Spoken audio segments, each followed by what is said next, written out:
What's up, everybody? Welcome to the Gruber Nation Live Weekly. I'm sorry I'm a little late. I see a bunch of you saying hi out there. Gringo de Monte Cristi, hi. Let me go back up here. Alexandra, hello. Crypto Goat Man, I love that. Hello from Tampa. Good to see you. Good to see all of you guys out there. I had a little tech issue, and I'm going to hope that it's resolved, that we don't go through it again. But if I need to, I'll have to switch cameras and everything because my guy, Eric, you got to go, yeah? You got to go? Yeah, why you have to say that? Why? He's so insulted. You don't have to tell everybody I have to go. I don't want people to think I leave. Like, you're good, man. You're good. Today we're going to talk about a couple of different topics, two in particular. One's going to dominate the call, and that's going to be the data set that just released about the tourism numbers and everything else that happened in January for the Dominican Republic. I have a slideshow. I'm going to pop it up for you and we'll dive into it. And the second thing we're going to talk about is the really big news that I see as big news anyway. And that is that the U.S. ambassador to DR just kicked the DEA out of country after an arrest was made of one supervisor. And we'll get into all of that toward the end. My audio is lagging. Is my audio lagging or is that person? Let me know, everybody, if my audio is lagging, like the TPUSA concert. I didn't see the TPUSA concert.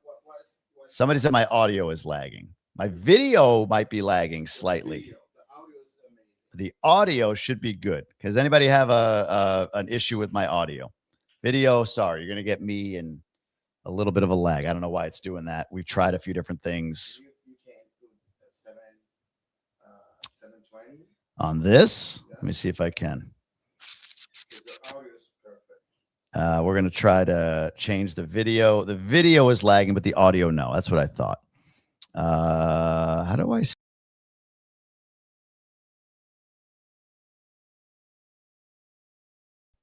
I think this is what it's going to be. I'll do my best to go slow. But now we know for the future we'll have to figure out another setting. Is there a settings thing down here that I could use? No. All right. Anyway. Let's dive in to the topic. Say hi. Let me know where you're coming from. Ricardo, it's definitely the video, not the audio, for sure. I see this slight video lagging, but no biggie. Thank you for that. You look a bit like the dubbed Kung Fu movies. I like that. We got Shining from New Jersey, lagging a bit. Hello from Naples, Florida. Is it warm in Florida or are iguanas still falling out of trees, frozen right now? It's like, all right, Eric's watching it on his phone. It's not bad.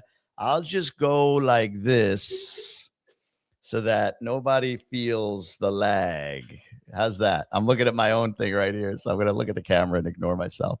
Audio is good. I guess it could be the video I see. New York, we got. I love this one, Chris. Go Bills, go Bills. Dímelo desde Kuwait. Wow, amazing, Alexander. Good to see you from across the world. And Mike from Tennessee, part-time Sosua. Good to see you. Skeptical. Love having Skeptical on here. Skeptical is like, yeah, go. I'll see you. Skeptical is like like always I can get the angle if I need it, right? Skeptical. It's the handle. It's the angle. It's everything. Back in the 70s in Tampa. There you go. My buddy lives up in St. Pete. I forgot to ask him today when I talked to him. I am perfect as long as you make feel good in slow motion. This will be fun. Ontario, Canada. Is it warming up there? I heard it's gotten up to like, what would it be, like 5 in Ontario. I've heard it's gotten a little warmer. Buffalo is like 40. I was listening to one of my Bills podcasts, and I heard that it was a little warmer there, so that's a good thing. But all right, let's dive in. Let's dive in, everybody. Good to see you. Happy Friday. Let's talk about some stuff. I'm going to kick this thing off, and we're going to roll. The Dominican Republic just released a full data set on travel stats for January, and they look amazing. They're record-setting. However, I think they're missing the boat on something, and we're going to talk about that. And in addition, we're going to dive into the big news of the U.S. ambassador shuttering the DEA here in the Dominican Republic after a bit of a scandal, it looks like. At least one arrest has been made, and we'll dive into all of that as well. But here's what I want to start with. I got this like really good looking PDF from a friend about Dominican tourism results for January, the official government results. And I literally gave it to ChatGPT and said, can you make a PowerPoint? And it made an underwhelming PowerPoint. Okay. It's not a very pretty PowerPoint, but we're going to use it anyway. And I'm going to just go through all of the numbers for you so you guys can see it. But then I'm going to share with you what I believe is a problem with these numbers. A problem. Let's keep it sensational. A problem with these numbers going forward and where I think we need to focus where the country needs to focus from a tourism perspective in the future, and where the real value is. If you're just joining, drop where you're from, put it in the comments. Like and comment gets this thing out there. More and more people will see it. Let's dive in. So tourist arrivals, this is air. In January of 2026, you see 825,000 arrivals. For the first time in history, January recorded more than 800,000 tourists. You can see how much more it is than the January of the prior years. I mean, versus 5-6 years ago, holy cow, it's a quarter more, 200 or 40% more, 227,000 more from 2019, still 70,000 almost more than last year, which is incredible. The arrivals, January of all years, you can see 2018 through now. But we're going to go into nationality types. So foreigners, 709,000, 86% of the total by air that arrived in DR, is up 9.1% versus the last year. Ethnic Dominican diaspora is 14% of the total visitors. Of that 800,000 or so, 115,000 are Dominicans, 14% total, and it's up 6% versus January of 2025. And then the absolute variation is plus 60,000 foreigners, plus 7,000 ethnic. There you go. Tourist arrivals by airport. This is crazy to me. 63% of every person that came to the Dominican Republic by air in January came to Punta Cana. 63% of the people arrived in Punta Cana. I mean, we know Punta Cana is like the tourist hub and everything, but like, wow. 150,000 or 18% is the next biggest. 18% is the next biggest share, which is Las Americas. Cibao was 9%. Puerto Plata 6%. La Romana 2%. I didn't even know La Romana still had flights in it other than one a day. Sorry. And Samana 1%. So I hear a lot about Samana having flights from Montreal, from Toronto, and I think there's like Belgium and Paris or something crazy. So there are flights up in that area. Tourist arrivals by origin. So North America was most of it, 60%, which is up 6% year over year. South America is next biggest at 21%. You're going to see Argentina pop up a lot. They're a big, big contributor to Dominican tourism. And that's up 15%. So you see a lot more of arrivals coming from South America. Europe is 14% of the share. That's up 12%. And then the rest of the world, or I'm sorry, Central America, Caribbean, I guess, was 5% of the visitors and 15% increase over last year for that population. By country, you see the U.S. is the granddaddy. Canada's right behind it and up 8%. Argentina, there you go, is up 17%. And Colombia is up 27% year over year. Then you got the French coming in here with their baguettes. Oui. United Kingdom, not there. I meant like yes, yes. In case anybody was curious, somebody's going to clip that one. The UK is up 15% year over year. In Italy, we're getting the Italians are coming into the country. It's beautiful. It's my Italian accent. Let me see if there's any comments here. We'll go back to the comments here in a second. Non-resident foreign arrivals, Dominican Republic, plus 3%, 260,000 tourists. So non-resident foreign arrivals was up 3%. You can see Mexico was up 0.5%, but the number increase was much bigger in DR versus Mexico. Now we're getting into cruise passengers, almost 400,000, which is down from last year slightly, up from 2024, up from 2019. And cruise tourism, as it says, nearly 400,000. Here's your annual passengers this is January of all years from 2018 on. You see, obviously, 2021, everything was shut down. But from 2022 to 2023, when it's reopening, 2024, 2025, 2026, pretty flat versus last year, but pretty impressive. Taino Bay is the largest. I don't even know where that is, to be honest with you. I'm not a cruise guy. Like, we actually talked about doing like a Disney cruise for Semana Santa. And I'm like, I don't know, man. I don't want to be on a boat in the middle of the ocean for 12 days. I'd rather go to an all-inclusive or to a resort locally or a hotel or whatever. It's just me. I'm not a cruise guy. But those are the stats on cruise passengers by port. And then visitor arrivals, when you look at all of it, cruise and air, 1.2 million total visitors, which is crazy. It says ChatGPT made this for me. So I'm part of Dominican Republic, I guess, continue growing and broke our own record, up 64,000 or 5.5% versus 2025. And you can see the numbers versus the other years in January. Best January in tourism history. There's all the arrivals for January, total cruise plus air year over year. You can see it started in 2018 at 700,000 and it's up 500,000 today, 8 years later. Which is really impressive. And you can see this is the other thing. So flight arrivals, like the actual flights, there were almost 7,000 flights that came into DR. I thought that was a jarring It's like, wow, that's a lot. 7,000 flights in January arrived in DR. Flight occupancy was 3/4, and the average passengers per flight were 133. Now, check this out. Hotel occupancy was 82% countrywide. Foreign visits 91, hotel availability 86%. So pretty close to full occupancy. And look at Meeches. So hotel occupancy by tourist zone, Meeches at 94%. Bahia Bay is right behind it at 89, Punta Cana 88, La Romana 88, and it goes down from there. Santiago at 48%. I wonder if Santiago has built so many rooms recently and it hasn't like caught up that you can go to Santiago and get a hotel and all that stuff. I don't know, but you can see the distribution. But like the eastern part of the country from Meeches down to Punta Cana, Bahia, La Romana, that whole area is pretty impressive. Santo Domingo about 50% hotel occupancy. Excuse me. So you can see where the demand is obviously is Meeches down. Now, Meeches is benefiting from having very few hotel options that are open currently, in my opinion. I'm sure that number will kind of normalize as time goes on. If a lot of units come online, a lot of rooms come online, that might go down. But this is part of where I think the focus needs to shift. Let me see if there's any other slides. Tourist satisfaction. So overall a 4.4. You can see the other countries. Puerto Rico is a 4.6. The U.S. is a 4.5. I'm sorry. Yeah, examples. Argentina is 4.5 and Colombia is a 4.5. So DR falls into that range. 93% would return. Only 60% would recommend. So 93% say they would return. 61% say they would recommend. I don't have context for those numbers to know if they're good, bad, a lot, a little, or whatever it might be. But interesting overall data. So I want to talk about the problem I see, the huge mistake that's being made with all of this data. But I want to go to your comments first and see what we got. Well, first off, we have somebody here from Dubai. Good to see you from Dubai. Let's see. You should get more Canadians now that Cuba is virtually shutting down. Oh, maybe. But I don't know where Jarabacoa is in that data. It's a good question.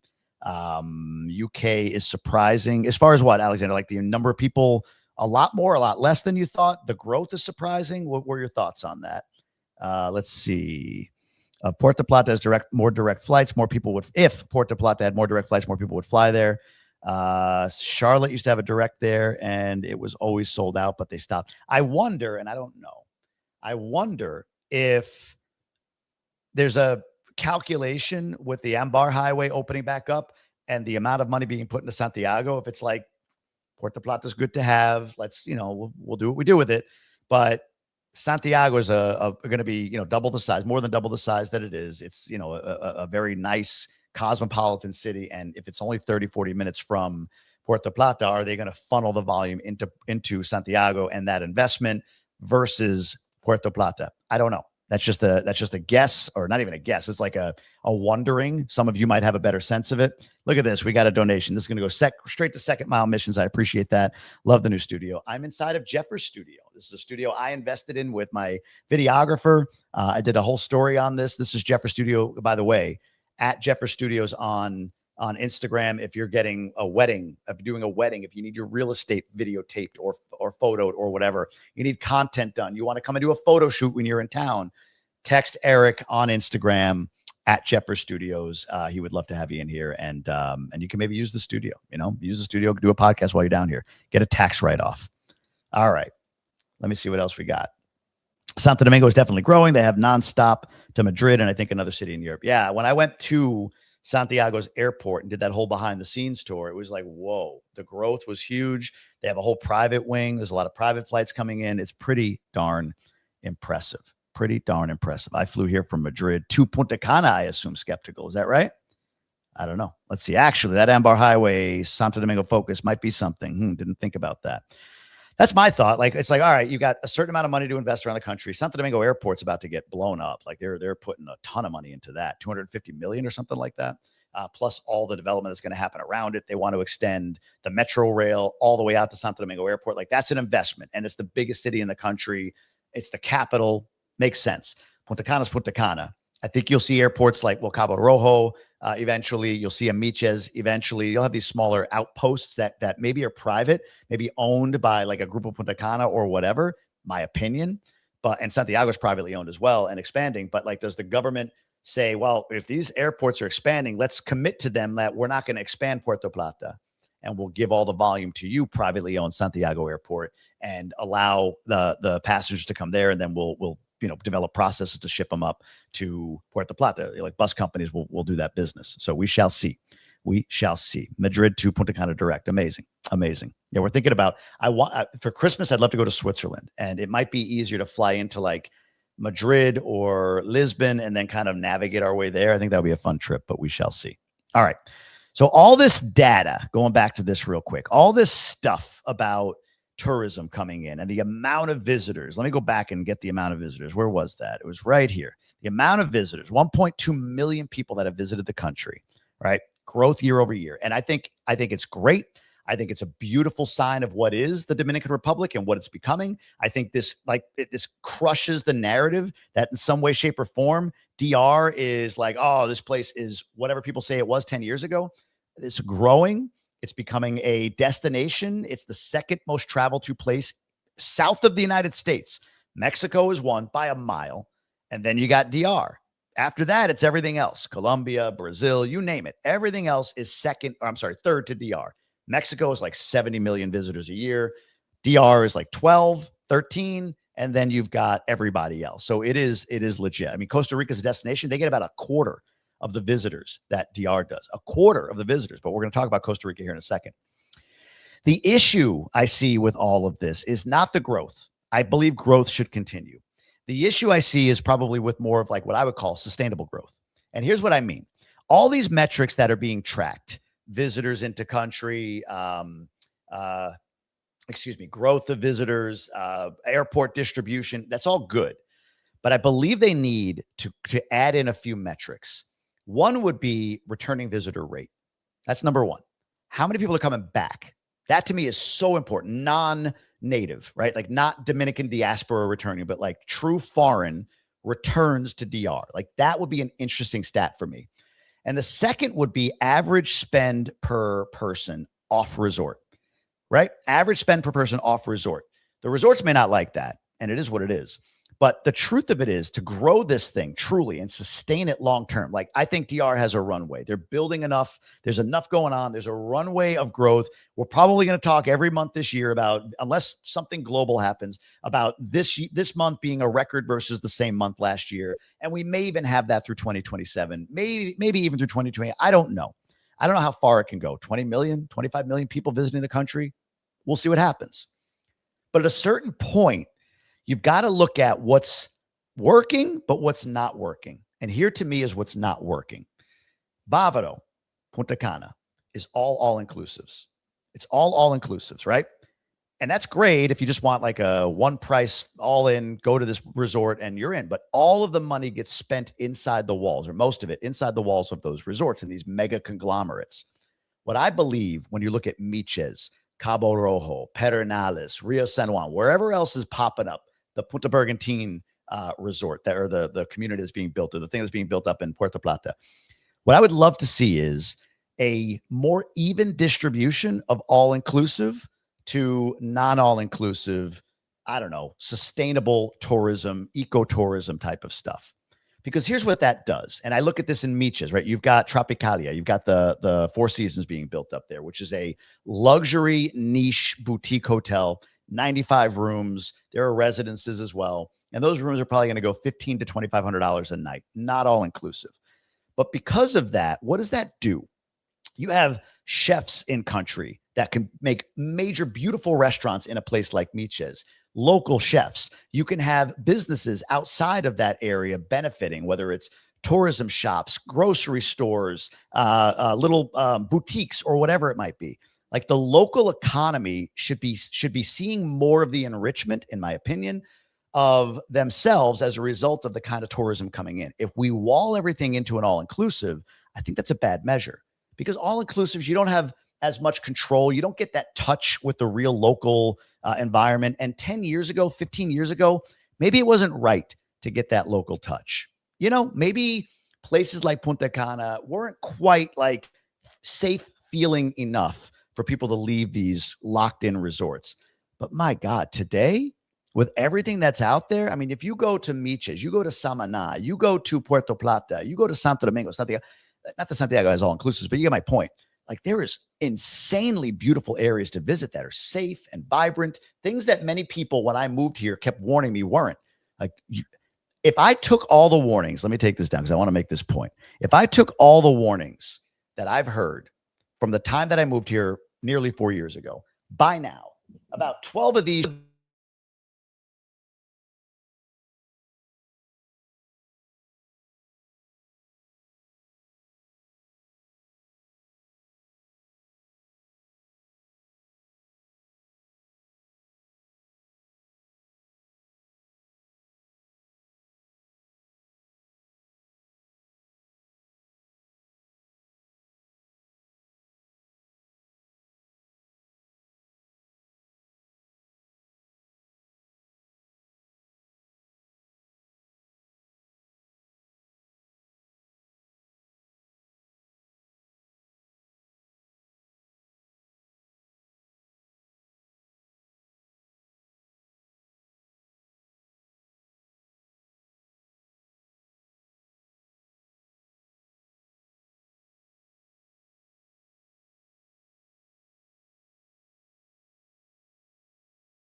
Okay, can you hear me now? You can hear me.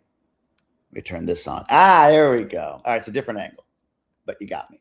You got me back, right? You can hear me now? Let me get this out of the way. You don't need that anymore. Let me know that you can hear me. Yeah, somehow something got disconnected. You got me. Manny one up. So here's what I was saying for those of you that are still on this thing. No video, but you got audio? No video right now. Why is there no video? I can't see why there wouldn't be video. Still no video? Back on video, Alexander? Is that what that means? Yes. Video now. Hot dog. And it's actually moving. It's better. It's like it's not lagged. All right. So I was saying, if you think about the local economies in these areas, they would benefit from sustainable style investment in tourism. Right now, you've got a lot of population density or beach density in areas like Bávaro. And what's brilliant about DR, thankfully, is they won't allow buildings to be built over five stories. Generally speaking, there's been an exception recently, but they won't allow beachfront property to be over 5 stories, right? And that's a good thing, in my opinion. You don't want the Miami Beach, the Cancun, like towers blocking out the sun. And it also keeps beach density down. But when you got all these resorts on one beach, it still creates density. So I believe that the next thing they need to do from a measurement standpoint is measure repeat tourism and an average dollar spent off resort. However you have to do that. However you need to do that. That to me is how this country grows its tourism sector sustainably, because there's going to be a month in the future, a year from now, 2 years from now, 3 years from now, where all of a sudden we're not setting records in DR anymore. And that's going to create some panic. If you look at, well, it's going to create some panic because people will be like, oh my God, the ride is over. Well, not if, along with the growth in tourism that the Minister of Tourism is focusing on, not if he's also, or the country is also focusing on sustainable tourism. So Miches, don't build everything as an all-inclusive, please. Allow for not a lot of non-all-inclusive so that people go into town and they patronize local businesses and everybody participates in that economy. Cabo Rojo, the same. Punta Bergantin, the same. You see this in the North Shore. It's the brilliance and beauty of the North Shore, right? Like you're amongst people. In Punta Cana, you've got that now in many areas, but they're higher end. Punta Cana Village, Cap Cana is a little bit that, although the whole thing is walled off, but it's huge. But the all-inclusive resorts are the thing everybody knows about, and therefore people spend their money there, and they're not spending as much off resort as they could. So that to me is the deal. Now, if you want to look at an example of this, Costa Rica, like I said earlier, if you were with me, that Costa Rica has about a quarter, maybe even a little bit less, to a fifth, 20% of the amount of visitors that come to the country. A quarter to a fifth of the amount of visitors that come to the country. But their tourism industry dollar wise is like 40% of DR. So in other words, they are per person getting a lot more money out of a visitor when they come into Costa Rica than they are in DR.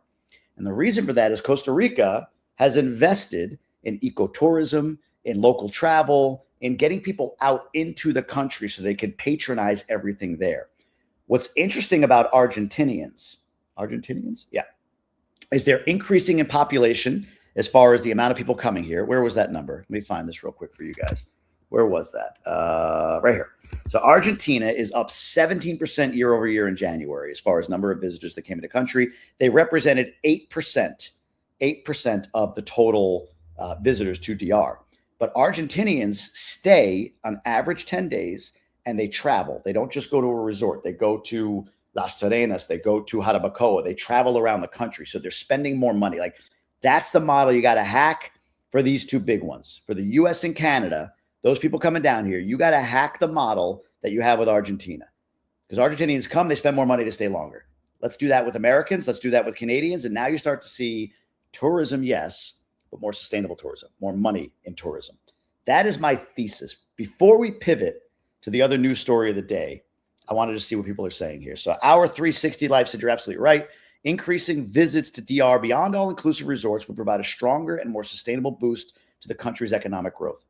Amen all day. One thing DR has done a good job of, and they're being applauded for this quite a bit in different publications. Harvard recently came out with something, and it's funny. I'll explain what I think that is as well.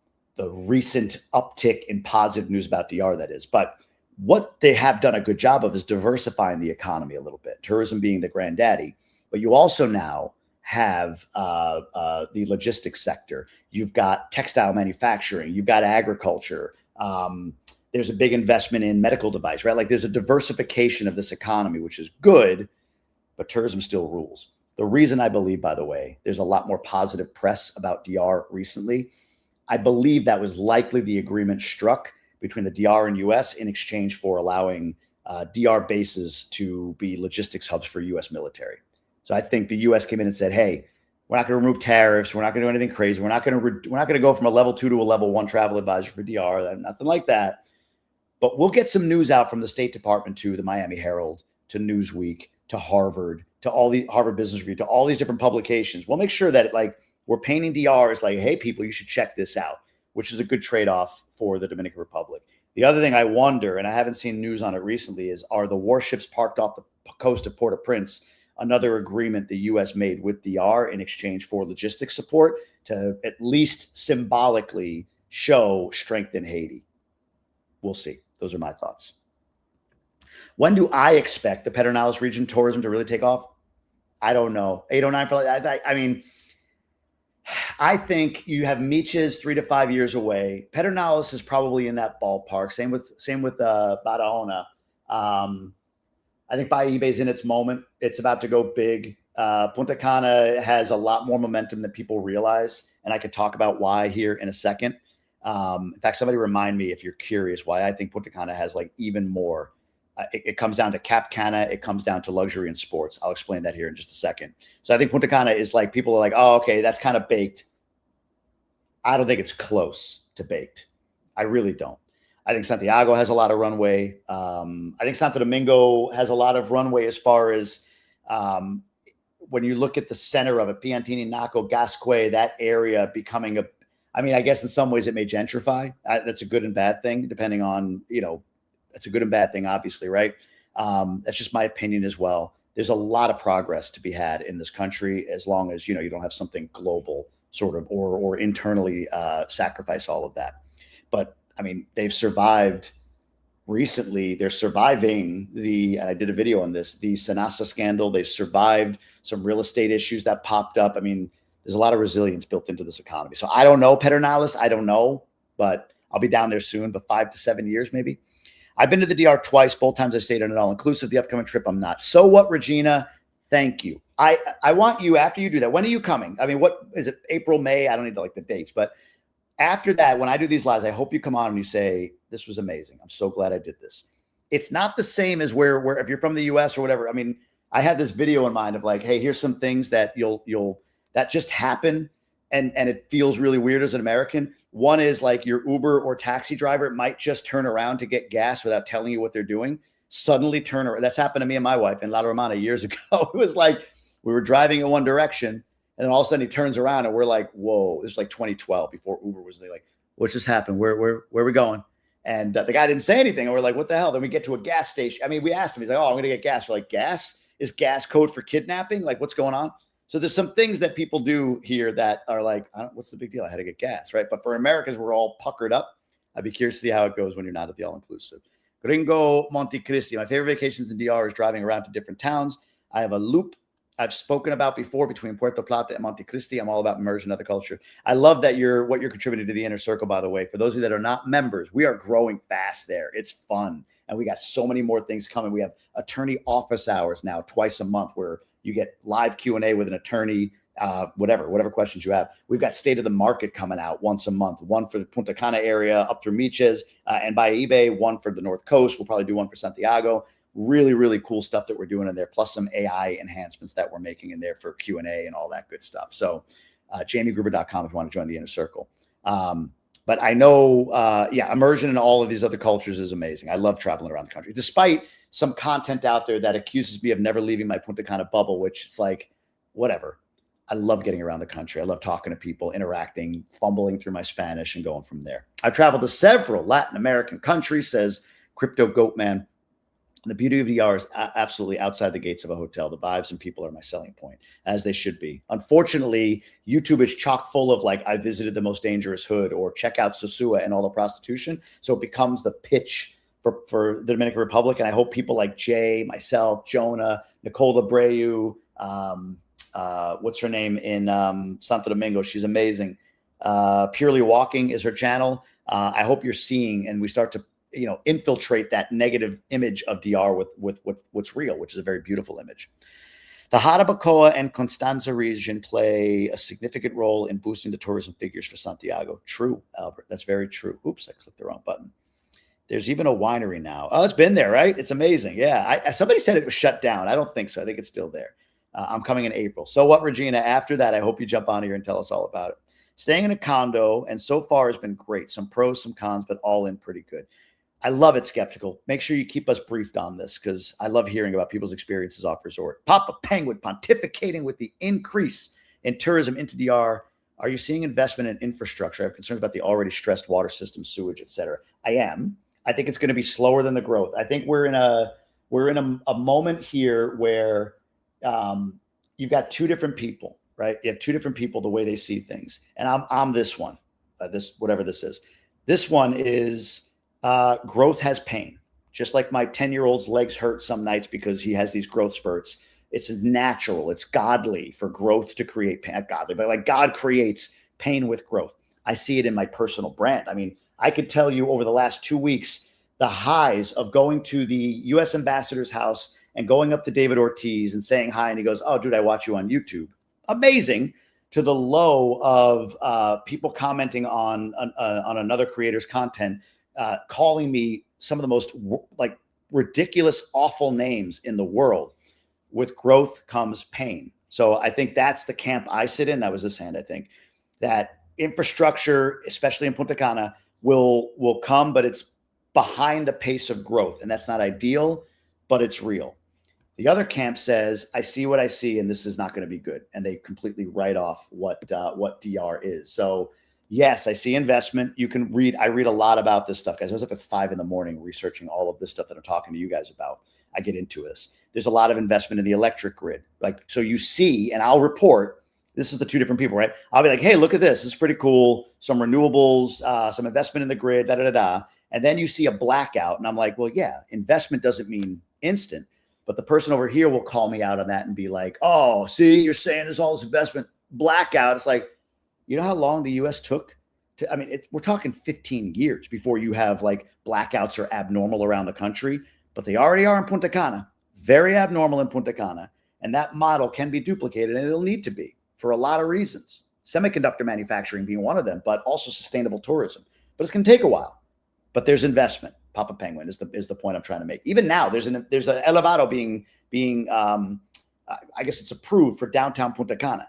If you go to Santiago, they dug. Somebody don't know it that it was like this disgusting river that they've cleaned up, and they've made it a concrete like channel. It's beautiful right through the middle of the city. So yes, lots of investment in infrastructure around the country. It's just keeping up with the pace of growth has been the challenge. Do you think Las Galeras would grow more? No, I mean, some people don't want that to go any bigger, but I mean, Las Galeras is like, I think it's like in the queue, if you will. Punta Rusia is probably 7 to 10 years out, but that's in the queue. That's beautiful if you've never been.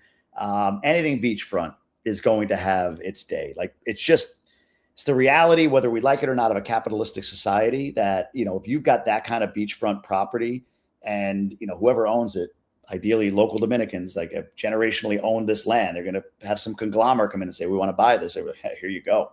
Let's hope they get a good price for it. And again, I'm not advocating for that, but I think Las Galeras is going to grow. I think you're going to see Punta Rusia grow in many other areas. A new ferry from Mayagüez to San Pedro de Macorís coming soon. Didn't know that. There you go. Very interesting. Hi, Jamie. It's Verón Punta Cana. It's a good place to retire. Is Verón in Verón? I mean, it's fine. Verón is very much like, again, I've been so like beat up in my content lately. I'm like wanting to make sure I say the right thing and do the right thing. And that I'm not a victim. I put myself out there. So that's not it. But here's what I would say about Verón. Verón is where you will find the folks that work at the resorts, the folks that work as housekeepers, the folks that work at your entry-level jobs, making, a few hundred to maybe $1,000 a month live. So as a result, it's a bit more chaotic depending on who you are. So if you are an expat moving here and you really love the vibe of the culture, that like chaos, like motos and, dembao playing into the early hours of the evening, that's what Verón is. I go there to eat. I love the food. In fact, people are like, where's the best Dominican food in Punta Cana? And it's a big miss that we don't have a high-end Dominican. I was talking to a restaurant owner yesterday, like, open a high-end Dominican restaurant, please, for those visitors that come in. But if you want just like good Dominican food, I go to Verón and I just find a spot, a parador or whatever, right? I find a spot in Verón. That's Verón. So is it a good place to ride? It depends on you. It's going to be very inexpensive. It's going to be a bit chaotic. You'll probably have bars on windows, barbed wire around the wall if you're living in an apartment complex. So it depends on you. Most people who call that Punta Cana believe they're getting like the beachy vibe of Punta Cana, and it's not. So that's why I say what I'm saying. Not like, oh my God, I wouldn't go there. Iwis, not at all. I go there all the time. There's services in there. There's ferreterias in there. There's a bunch of stuff that I go to in there. But to live, for us, it doesn't work. For other people, it might. Chad McCoy, going in July for 2 weeks to help boost the Barahona economy. Amazing. I love that. Pirate Chef, late to the party, so I need to watch the beginning. Yeah, we had a little bit of a cutoff there, but really good data and stats. I'll give you guys a quick preview if you're just joining. This stuff we got into, and you'll see all of that. But I'm going to go into another news story here that's big with the U.S. ambassador here in just a moment. 809, when do you think Latimar Phase 1 will be finished? They're definitely working way too slow, and it looks like the project won't be finished anytime soon. It's a good question. I've lost track a bit on Latimar. I don't know, to be honest with you. Papa Penguin, growth comes with pain. It's a good problem to have. It can be, but you can reach, to your point earlier, asking a question about infrastructure, you can get to a place where it's not healthy. But so far, it feels like they're like building the road right before you drive on it, right? To an extent. Not literally. I mean that in like a figurative sense. I spent 40 days in Mocha, November to December. We had only one blackout for 20 minutes. Amazing. Mocha's fun. Mocha's a cool city. Hey, Jamie, it's Nick watching from Roseville, Michigan. What's up, Nick in Roseville? I know Roseville well. Soon to relocate to Santiago. Congrats to you. Thanks for the great job. Oh, I appreciate that, Nick. Thank you. Means a lot. And congrats to you on the move. I wonder how is Alta Vista and Punta Cana. I'm not overly familiar with that. Anything is making the trek to or from Punta Cana Las Terrenas shorter, quicker. The only way to do that, you can't drive through like Miches and up. There's a national park in the way, and they won't put a road through there. And I like that. That's preserved. I think a lot of people don't think that, right? Like, no, DR has national parks. Like they preserve those national parks. The roadway up there through Santo Domingo is pretty good, honestly. Like, I don't know how you make that any quicker. The only way would be a regular ferry service or a flight service, or you can do a helicopter. You can rent one, but a flight service. Maybe there's something AutoJet does one day if there's enough demand for it, but we'll see. Skeptical. Looked at rentals there, cheaper but far from the beach. I don't know where that was. Sorry, Skeptical. I missed where that was. New Jersey. Nice. Good to see you. You mentioned Ambar Highway. Last year it was put on hold, but sounds like it's back on. Yeah, by all accounts, it's back on. We got Bobby Marone. Can't join the chat today. I'm in the Blue Mall shopping. Hello, brother. Bobby, I can't wait to see you, my friend. If I had a minute, I'd run to Blue Mall right after this so I could see. I got to get my kids in 15 minutes, and then I got to go shoot a video. The message above is Bobby and his beautiful wife, Bernie. Amazing. Good to see you guys. I can't wait to see you on the 19th at our Inner Circle get-together. If you're not in the Inner Circle, folks, join it. JamieGruber.com. Don't I look like I'm worth $9 a month? Or if you want to pay $90 for the year, I mean, come on. It's not even me. It's the community of people. You should see the chat today. There's been lively debate on topics. I've dropped all of the data that you're going to see. This stuff, the actual real data set, that goes to the inner circle. It's amazing. Let's see what this person says. More non-inclusive, expecting, this is Julian or Julian, expecting late this year to close on Sabana Villa, Equestrian. Oh, Vista Cana, yep. Value and mid-year closing on a Cap Cana Wave Garden condo with hotel services, a few years waiting. I'm not going to get into this today because I'm debating on where to go, but not in the inner circle, in another like just a group, like local guys that chat, mix of expats, Dominicans, all of that. We had a rousing discussion about Cap Cana. And when Vista Cana came up, I made this comment and somebody's like, dude, I never thought of it that way. I said, in no world, just to give you an idea of where Cap Cana is, in my mind, has an opportunity. In no world should we be ever getting the question to compare Vista Cana to Cap Cana. Does that make sense? Like, I get the question a lot, like, I'm thinking about Vista Cana or Cap Cana. Like, there's no world that those two should be in the same comparative ecosystem. No world. But in my mind, what that means is one of them has figured out what they are, Vista Cana, and one of them is trying to figure it out still. But this one has way better assets. So why, if you've got an all-star at every position on your team, how is it that you are being beat by, like a decent team of assets? Like, yeah, these are all good guys, good players, but not this, right? Like, another video. All right. Let's see if there's anything else here. Bobby, you would pay $11 even, not just $9 to be in the inner circle? Oh, good. I'm going to charge you more, man. I'm going to send you the bill. Love you, Bobby. I'm just kidding with you. Love seeing you as well. What is it? Griselda Garcia. Good to see you. I paid $90 for the year and it was more than worth it. Oh, look at it. I'm getting inner circle endorsements. Pirate Chef. More entertaining than all the novellas on Telemundo and Univision combined. You should know who this is. I do. Good to see you. Remember, I'm the Cap Cana Wave Garden guy. That's where my unit is. I know, Bobby. I know. I like busting. When I see you, I think like, oh, time to bust chops on Cap Cana. I live in Florida. I want to open a pesos and dollar bank account. Which bank do you recommend? Any of them. Some of them don't have dollars. I don't think Asociacion Cibao. I don't know if I said that right. Does. But BHD, the only one I've not been a fan of is Banreservice. And it's not that they're bad. They're a fine bank. Their service to me is the worst of them. Love these comments. I wish I could put emojis on them like in the IC chat. I know. Have you or will you post your TED Talk soon? It's not me. Ted has to post it. So hopefully it's coming out soon. I'll drop it on stories and I'll put a post in here and everything else like that. I've been using Wise here. Wise is good for wiring money for sure. All right. Here's the other story of the day. Hold on. I had it up and it went down. One second. Hold on. Where is it? The story of the day. Here it is. I'm going to share my screen. How do I share my screen? No, I got to stop sharing this one. Hold on. Share screen. Go here, and boom. Not you. Boom. This is the other story of the day. DEI, listen to me. Supervisor arrested as U.S. shutters Dominican Republic office during visa fraud probe. Let me just see something else here if I can pull this up. News. Here we go. I'm going to pull a different one up. That's a little bit better, in my opinion. Let me go here, remove, and stop sharing, and then I'm going to reshare. 1 second, folks. I'm doing this all as we go. Share, and then I got to add this to the stage and StreamYard, and there we go. U.S. Ambassador closes the DEA office due to an internal investigation. Here's what I've heard. There is a supervisor in the DEA here, which to my knowledge is about 20 people. There's about 20 employees of the DEA that are stationed or had been stationed in the Dominican Republic. Okay. A supervisor in the DEA in Santo Domingo allegedly was using the visa program for personal gain in some way, shape, or form. I don't know the specifics of it, and more details will come out. The result of that is Leah Campos, the U.S. ambassador, who I just saw this past Sunday at her house at a Super Bowl party. I mean, and people are like, oh, yeah, like that. It was a Super Bowl party. We're watching the game. That was it. There was nothing. But So it's kind of like surreal to me, like, whoa, I just saw her and then this happened. Said, I cannot stand corruption. What was her exact words? It was like, used the word like disgusting.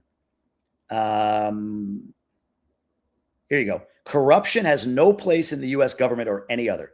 It is a repugnant and dishonorable violation of public trust to use official office for personal gain. I will not tolerate even the perception of corruption anywhere in the embassy I lead. Therefore, I'm announcing today the closure of the DEA office in Santo Domingo until further notice. I think she could be a little bit more clear. I mean, that's a baller statement, in my opinion, as a leader. Now, the behind the scenes, we'll see. We'll see. Like, is it overreach? Is it too extreme? Is there a story behind the story? Is it like, whoa, she said this, it sounded really cool, but now later on this happens? I don't know. We'll see what happens. But in my mind, a leader of anything, a president, Democrat or Republican, an ambassador, a CEO, a middle manager, has to set the tone through standards for their organization. This is what I accept. This is what I don't. Or even better, here are my red lines. These are my red lines. Don't cross them. If somebody crosses them, a leader needs to go nuclear like she did. This isn't like, hey, we had somebody, and maybe there's more, maybe that's why, but if it is only one person, we had somebody using the office for personal gain of the DEA, no good. I think this person allegedly was arrested. And all this is alleged, by the way. But I think this person allegedly was arrested. No good. We are going to do a probe. Like that, to me, like that would have been a normal response, if you will. Like I would have like, oh, wow, they're going to do a probe. But the fact that she came out and was like, it's done, shut it down until further notice, says one of two things. There's way more to this is one of them than we know right now. Or the second is she made a decision like, I've said corruption is not tolerable, and I'm going to go nuclear on this right now to make sure everybody knows. Like not even, she said, what were the words? The perception. I will not tolerate even the perception of corruption. I feel like she said the word disgusting somewhere. I feel like that was a word she used, but I could be wrong. The other thing I can tell you on this that I've learned is that the U.S. and DR governments both came out and said, hey, look, this does not interrupt or stop any anti-narcotics efforts in country. So we'll see. My further belief on this is that I believe that a DEA presence in the Dominican Republic in partnership with the Dominican government is a good thing long-term. I think it gives it's a good partnership signal between these two countries. I think it's good support for the Dominican government and what they're trying to do to clean things up. I hope and think that long term it should be what she ends up doing is figuring out a way to have some presence here and all of that. But that's my take. I think it's a display of leadership, but I don't know the other news. Like if you guys follow me, if you follow me at all, I always say this, like, what don't we know? All right. Like that's what we know. This isn't like, oh my God, she's the greatest ever. I don't know. I've met her a couple of times. She's a very sweet lady as a human being. If you met her, you'd be like, oh, she's very, very nice, very engaging, very inviting, very nice. But all of this, I have no idea. I have no idea what else happens here, but just from a leader perspective, it's the right move. If she's saying, hey, corruption is not tolerable, then it's the right move. You go nuclear, in my opinion. So that is my take on that. But I also believe that a presence here is a good thing. Let's see what else we got here from a comments perspective. Corruption knows no race, ethnicity, religion, or nationality. Unfortunately, dirtbags are everywhere. Papa Penguin, I agree. Again, all alleged. We don't know what's true, what's real, but it feels like there's a lot of truth to this if the action taken was the action taken. The other thing, too, and this is here you go, from skeptical, corruption everywhere, especially governments. I do wonder, is this a shot across the bow of the DR government from the US through the ambassador to say, hey, you see what we did when corruption happens in our agencies? Like, don't let us find something. You know what I mean? Like, I wonder if it's like, you want to be a partner with us? We're going to give you good press. We're going to be here. We're going to, leverage logistics. We're going to support you, DR, but don't let us find corruption. Now, again, bit ironic because, the US has its own corruption issues. I mean, across the aisle, the amount of senators and Congress people getting rich, like that are beating like Warren Buffett in their stock portfolio. Come on. Allegedly. I have to use that word. just doing what dear leader says. You mean Trump? Maybe. I don't know. I don't know where that comes from, but it's a very interesting stance that she took. StreamYard is the software I'm using here because I can do all this stuff. I can't do this in YouTube Live Organic. What's the DEA again? Sorry, I should have been clear on this. It's the Drug Enforcement Administration in the United States. So the DEA is a U.S. office, a U.S. It's like the FBI for drugs, right? ATF is alcohol, tobacco, firearms. FBI is Federal Bureau of Investigation. CIA, we know what that is. DEA is the Drug Enforcement Agency in the U.S. They have offices set up here. The FBI has offices set up here. In conjunction with DR government for cooperation on matters of Western Hemisphere security. DEI presence is good. I think so. Or DEA. Why do I keep saying DEI? DEI presence is not good. The words are good, but the movement I don't think was good. DEA presence is good, or the way it was executed, I should say. Drug enforcement, we got that. Thank you for that, Chris. Why would they be in DR? For that reason. They set up shop in different countries. Again, not like, hey, we're coming no matter what. Like, they go to the Dominican government. And it's the same the other way, right? Like it's just like there's a DR embassy in the United States. It's a presence, but the U.S. is the big boy, right? The U.S. is the granddaddy. So they're going to have more operations set up in other countries as a result of that. Yes, the shot across the bow angle. I was also thinking that way. Yeah, Eric, maybe, right? Like, hey, DR government, like, well, here's the other thing. Well, DR government, we don't stand corruption. This is how we handle it. Like, heads up, so you know what we expect from this relationship. Hello from Cotuí. One of the nicest people I've ever met, nicest group of people I've ever met in Cotuí was inside this little house. I went with Sergio Carlo to Cotuí a few months back, and we were looking into like what's happening in Cotuí. Like there were protests happening and all of that stuff, and we found our way to this little house that was like on the other side of that big like wall that Barrack has built. And this lady, man, like, I mean, these people, very, very, what's the word? A modest home. And this woman, probably 70 years old, she almost suplexed me because I was going to leave that house without having coffee or food. Unbelievable. I mean, I've seen that Higüey, I go there all the time, but it's family members or friends of family members. And I've had people help me with like pushing the car out when the battery died. We had a family help us on Christmas Day in the middle of nowhere when we had 2 tires go out. So I guess I shouldn't be surprised. But like this lady and this family in particular in Cotuí were the sweetest people. It was like, wow, this is why I love the culture here. Why people like, what do you like about DR? Like that. Shot across the bow. I was thinking that as well. She is the ideal ambassador the Dominican Republic needs right now. She addressed the dangers that an unstable Haiti poses, not just for DR, but for the entire region. I like that, Manny. I agree from what I've seen so far. My opinion can be subject to change. You reveal, I have an opinion. What I'm not one to do, though, is be like, she's good, she's bad.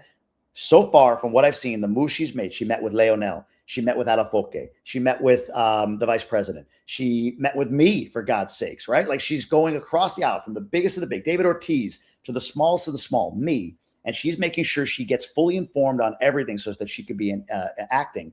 The other thing that she's really sensitive to is how the Dominican government and the Dominican people were offended by the fact that there was not an ambassador here for 4 years prior under the Biden administration. So she's coming in guns a-blazing and making sure that she's visible, she's present. She has spoke of the Haiti issue and now this. So from an action perspective, we'll see what it all pans out to. The story always has a lag on it. So far, it's like, go do your thing. She's doing what an ambassador should. And I believe, in my opinion, Dominicans that were offended by the fact that there was no ambassador would look at this and say, see, this is why. If a U.S. agency in DR has corruption within it, an ambassador is the one that can scoop it out and route it out and get rid of it. And she's doing that. So it's like validation of the fact that they wanted an ambassador. Jamie, DR, always corruption. Yeah, I mean, every country always corruption. I get it, but every country always corruption. And if you look at the performance metrics on corruption in DR as measured by outside entities, it's been improving year after year after year. Sergeant G3043. Thank you, Jamie, for everything you do for DR. I appreciate that. Thank you for that. Ricardo, on a side note, do you think there is a desire to upgrade a baseball stadium to host the World Baseball Classic games? Yes. They're supposed to be building new stadiums in Santo Domingo, I've seen. Like that's being done. Who I met? This is a cool story. Who I met at the ambassador's house was somebody very close to Vladimir Guerrero, the elder. And here's a quick story on Vladimir Guerrero. I'll tell you. Let me just see if there's anything else. And then I got to go. But I'm going to tell you the story about Vladimir Guerrero. Personal story. Coffee culture is strong here for sure. LMAO, you should see the corruption in the U.S., right? That's my take on that. Vladimir Guerrero, the original guy, the dad, not the son, not Junior. So I meet this guy. He's like, I'm on the phone with Vlad right now. I'm like, oh, that's cool. Vlad speaks Spanish. I speak English. Like, we're not going to, although we'll see what happens in the future. But when I was like 19 years old, I went to Montreal when he played for the Expos. And I remember going to the state. First off, I got a ball. I was sitting I went over to the first base side, and he came over and he signed autographs. So I got his autograph. It was probably somewhere in my mom's house, right? Like I got his autograph, and he was just a quiet guy, like signing, nothing big there. But if you guys remember the Expos, those of you that remember anybody remember the Expos, the Montreal Expos? Ever been to a game? Nobody would go. At least not in the latter years. So there was like 5,000 people in a 30,000 seat stadium or 50,000 seat stadium. There was like no one there. So you'd buy the cheapest ticket and then go wherever you want to go. That's what me and my buddies did when we lived in Plattsburgh, like right on the border in New York. So we went to the game and we went down and we sat literally on top of the third base dugout, pretty much in line with the third base bag, right? So like there it is. And they were playing, I'll never forget this. They were playing the San Francisco Giants. My Vlad Guerrero story, if you're just joining me. They're playing I told this guy this story. I'm like, dude, you want to hear a Vlad Guerrero story? He's like, yeah, tell me. So I told him the story. He's like, I got to get you to meet Vladimir. I'm like, let's do it. So I'm sitting over the third base bag, over the third base dugout, and Jeff Kent is on first base. He's the third baseman for the Giants. He's on first base, on with a single or a walk. I don't remember how. Whoever was up next, it wasn't Bonds, laces one to right. Just like cracks it to right. It goes into the corner, and who's in right field but Vladimir Guerrero, right? He's out there in right field. And Jeff Kent gets on his horse, man. He's going to second. He's rounding, like he's getting waved through. He's not looking back. He's not hesitating. He's rounding second base. And like as he hits second base and he's on the way to third, Guerrero pulls the ball out of the corner, turns and throws to third base directly at me, right? Like right at me. He's throwing it essentially. Like I'm watching this thing. I saw what was like a white pea become like a beach ball in a matter of like 4 seconds. Like it was so fast. If it one hopped, it did it right at the bag, right at the third base bag. I think he's in the corner on a line, hits the third baseman. Jeff Kent, halfway to third base, fell over because he tried to stop. He fell over and like crawled back to second base, stood up on the bag and just stared at Guerrero. It was insane. It was like that scene in Rookie of the Year, if you saw that movie, like the 90s, where the kid, his arm like locks up and he throws the ball in from the outfield and it goes from like the outfield stands to the home plate and everybody stops. I couldn't believe what I just saw. I'd never seen a throw like that before in my life. This is exactly right, Skeptical. Dude had a cannon. It was insane. And yes, Felipe Alou was the manager of the Montreal Expos at that time. I'm pretty sure. You guys have to remind me of that. I don't remember anything else about that day. I just remember that dude, holy cow, man. Like that dude was a beast. Then he went on to, what was it, the Angels? And I kind of lost track of baseball getting into like the mid 2000s. I follow my Yankees and that's about it anymore. But Vlad Sr. had an arm that could launch a football into the stratosphere. That dude, man, I couldn't. It was like, you guys ever heard of that Bo Jackson throw from, what was it, from like the wall in left to home plate without a bounce, like, no hop like that, which you didn't see the whole thing, like, because the camera didn't catch it. It was like watching that. Like nobody saw this because nobody cared about it. The Expos sucked and they had nobody in the stands, right? And it was like a June game. It was nothing, right? But this dude crushed it. It was Felipe Alou that was the manager, wasn't it? Not Moises Alou. Moises was still playing at the time, I think. Felipe was the manager, if I remember right, but I could be off on the timing. Hello, Mr. Gringo from Douglastown, New York. Good to see you, Pastor Juan Cordova. That's my story on Vladimir Guerrero, by the way. If you're just joining us, did a whole practicum on, I don't know if it's even a practicum. That sounded like a good word. Did a whole outline on the stats that DR has experienced for tourism. I shared why that's not the right stuff to measure. And I went into some stuff about this right here, the DEA being booted by the U.S. ambassador, and my opinion and thoughts on that. I've also unapologetically marketed my DR Inner Circle. If you haven't joined it yet, take a look. There's 100 of you on here. We should have 50 of you more joining today. JamieGruber.com. I would love to have you in there. We're doing some really cool stuff. It's not some like contribution to me, guys. Like there's true value in it. I hope you join it. As of right now, I got to go pick up my kids at school. I had to bring Valentine's Day stuff to them earlier because they're doing something in school. My wife forgot to bring it this morning. Whatever is what it is. Sorry about the tech issues I had. I'll see you all soon. And I appreciate all of you being here. And that is that. Have a great day, everybody. Sending love.